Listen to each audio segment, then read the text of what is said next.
Hello everybody, एक बार फिर से आपका स्वागत है आपके अपने यूट्यूब चैनल पर जिसका नाम है सक्सेस हरियाणा।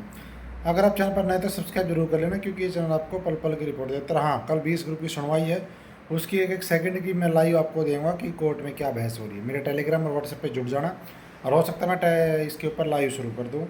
आपको एक एक चीज़ आपको अपडेट दूंगा यूट्यूब के ऊपर और टेलीग्राम के ऊपर। डिस्क्रिप्शन में लिंक है टेलीग्राम का। अब बात करते हैं 20 ग्रुप की कल की सुनवाई के लिए एफिडेविट के बारे में, और जो सरकार ने रिप्लाई दिया है के थ्रू, उसका बताऊंगा भाई क्या कुछ है उसमें। देखो, एफिडेविट जो दिया है उसमें कुछ नया नहीं है, पहले भी ये चीज़ सरकार सबमिट कर चुकी थी। एफिडेविट में वैसे तो बहुत कुछ लिखा है। पहले ये बताया भाई जो पिटिशनर्स हैं उन्होंने क्या क्लेम किया है, और ठीक है, और एचएसएससी पहले डिसीजन क्या है, मतलब सारी चीज़ इसमें बताई गई है।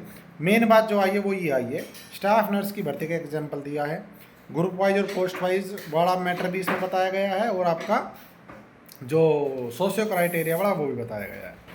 तो उसमें ये बताया गया है स्टाफ नर्स का एग्जांपल दे करके कि भाई इस भर्ती में इस मतलब जो ये कैटेगरी नंबर 16 है शायद, उसमें 4 तरह की पोस्टें थी, आयुष की, स्टाफ नर्स, नर्स, हेल्थ की और ईएसआई की।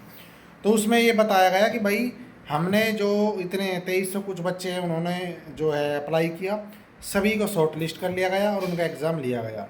क्वालिफिकेशन सेम थी, इसलिए सबका पेपर एक लिया गया है, और सबका पेपर जो है जितने बंदे अप्लाई करे थे सभी ने एग्ज़ाम दे दिया। तो वो पोस्ट वाइज और ग्रुप वाइज की बात, और वो एक ये भी कहा है कि इसी तरह का और जो ग्रुप्स हैं उनमें बताया गया है। लाइन मैन में कितने शॉर्ट लिस्ट हुए, कितनों ने अप्लाई किया था, वीएलडीए वगैरह सबका बताया गया उसमें। ठीक है, तो उसमें यही मतलब उसका निचोड़ ये निकलता है कि भाई पोस्ट और ग्रुप वाइज का इसमें मैटर नहीं बनता, क्योंकि पोस्ट वाइज करना हो जाएगा लेकिन पेपर लेने की ज़रूरत नहीं है। मेन उसका निचोड़ ये है। दूसरी बात सोशियो क्राइटेरिया के बारे में कहा है कि भाई इन्होंने ये कहा है कि सोशियो क्राइटेरिया के नंबर किसी भी बंदे को नहीं दिए गए उसके सिलेक्शन के लिए, यानी किसी बंदे का सिलेक्शन सोशियो क्राइटेरिया के बेस पे नहीं हुआ। इसका मतलब ये है, इसमें बहुत गहरी बात है। कैसे? एक तो ये होता है कि जी सोशियो के नंबर दे दिए, और एक ये होता है कि सोशियो क्राइटेरिया के बेस पे किसी का सिलेक्शन नहीं हुआ। ये बात उसमें कही गई है कि किसी को भी सिलेक्शन के आधार पे, यानी किसी का भी सिलेक्शन सोशियो इकोनॉमिक नंबर के आधार पे नहीं हुआ। रिवाई रिजल्ट की जो बात है कि रिवाई रिजल्ट, तो रिवाई रिजल्ट में बताया गया कि भाई जो आया था उसका कोर्ट का डिसीजन, उसके बाद रिवाई रिजल्ट सीईटी का किया गया था, 20 ग्रुप का रिवाई रिजल्ट नहीं किया गया। ठीक है, लेकिन उसमें ये नहीं कहा गया नहीं किया गया, लेकिन बस उसमें 56-57 ग्रुप का एग्जाम्पल है, ये सब चीज़ें। तो यानी कि जो सरकार ने पहले आपको एफिडेविट दिया था वो फिर से दे दिया है। अब मेन बात है कि जी क्या होगा। तो देखो, वकील और एचएसएससी, ये वकील किसके, जो लगे हुए हैं उनके वकील, और एचएसएससी का वकील, इन दोनों के ऊपर निर्भर है कि ये इस, क्योंकि दो चीज़ें ज़रूर उठेंगी वहाँ पे। एक तो ये कि जब सोशियो इकोनॉमिक क्राइटेरिया ख़त्म कर दिया गया था तो फिर 20 ग्रुप का रिजल्ट रिवाइज क्यों नहीं किया गया। एक तो ये बात उठेगी वहाँ पे, पहले भी उठी थी पिछली हियरिंग में भी कि नहीं किया गया, ये बात उठी थी, मैं को नहीं बता रहा। दूसरा ये है कि भाई जो इसका कि 56-57 पोस्ट वाइज लिए गई, ये ग्रुप वाइज लिए गई, तो उसका भी एचएसएससी और वकीलों के ऊपर निर्भर है कि जब पेपर सबने दे दिया तो वो शॉर्ट लिस्ट ही तो करना है।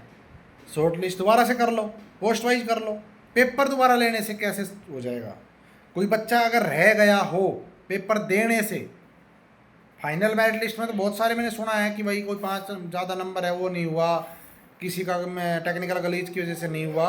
ये मैटर तो मेंस के हैं, बात है एग्ज़ाम दोबारा होने की।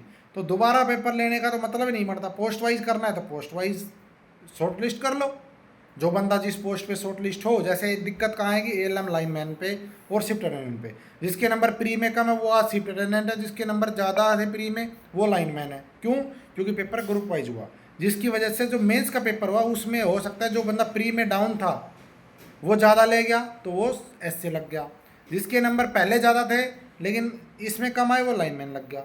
लेकिन होना था उल्टा अगर पोस्ट वाइज करते तो, लेकिन उसकी वजह से पेपर दोबारा होने की संभावना नहीं बन सकती। लेकिन ये कब होगा? जब आपके वकील और एचएसएससी इसके ऊपर पूरी तरीके से कोर्ट को बताएं कि भाई अगर ये इशू है भी तो सिर्फ रिवाइज करके, पोस्ट वाइज करके रिवाइज कर दो, रिजल्ट हो जाएगा समाधान। मतलब मेन बात जो फोकस है वो इस बात पे रहना चाहिए कि भाई कोई भी बंदा सोशियो इकोनॉमिक क्राइटेरिया की वजह से पेपर देने से वंचित नहीं रहा। तो पेपर द्वारा करवाने की जो चीज़ है वो नहीं होनी चाहिए। अब बात है कि फिर 2.5 नंबर जुड़े नहीं जुड़े, तो वो सारा मैटर तो सिर्फ रिजल्ट रिवाइज करने से ही समाप्त हो सकता है। तो कल हीयरिंग होगी, एफिडेविट में क्या वो बता दिया, क्या हो सकता है वो बता दिया, और किस तरीके से बच सकते वो बता दिया। रिवाइज रिजल्ट का ऑफर अगर नहीं देंगे, अड़े रहेंगे, तो फिर भाई आप अपनी जिम्मेदार खुद हो। रिवाइज रिजल्ट का कहना पड़ेगा खुद, और हो सकता है आपके लीडर कोई ऐसे हों जो रिवाइज रिजल्ट में डाउन पोस्ट पे आ जाएं। हटेंगे तो नहीं, क्योंकि वो तो बच्चे वही सेलेक्ट करे हैं, जो 2.5 नंबर मिले या ना मिले वो नौकरी पर रहेंगे।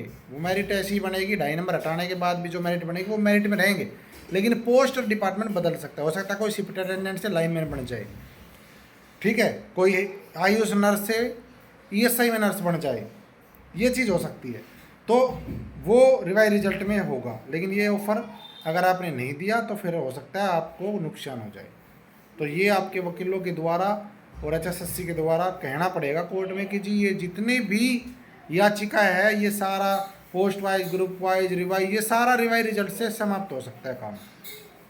ठीक है जी, तो धन्यवाद। लाइक शेयर एंड सब्सक्राइब कर देना, और टेलीग्राम का अगर आपको जुड़ना है तो डिस्क्रिप्शन में लिंक है, जुड़ जाना। कल की जो हीयरिंग होगी उसका मैं लाइव अपडेट आपको देता रहूँगा टेलीग्राम पे भी और यूट्यूब चैनल पे भी। Thank you.